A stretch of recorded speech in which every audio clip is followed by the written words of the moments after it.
नमस्कार मंडळी. घराघरामध्ये आपले गणपती बाप्पा विराजमान झालेले, सगळीकडं आनंदाचं वातावरण. अशा सुंदर वातावरणात मी तुमच्यासाठी बाप्पाबद्दल काही छोट्या छोट्या गोष्टी घेऊन आलेलो. ह्या व्हिडिओच्या माध्यमातून मी तुम्हाला तो सांगण्याचा प्रयत्न करणार आहे. तर तुम्हाला एक माहिती आहे का, आपण गणपती बाप्पाला दुर्वा अर्पण करतो, तर का केली जाते? बऱ्याच लोकांना माहितीही असेल आणि काहींना नसेलही, तर आपण आज ते जाणून घेऊया. असं म्हणतात की अन्नासूर नावाचा राक्षस, ज्याने स्वर्गलोकी आणि पृथ्वीवर लोकांना त्रास द्यायला सुरुवात केली.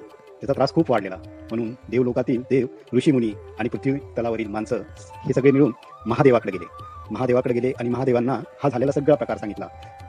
तर महादेव त्यावर बोलले की त्या अन्नासूर नावाच्या राक्षसाला तर गणेशाच मारू शकतो, वध करू शकतो.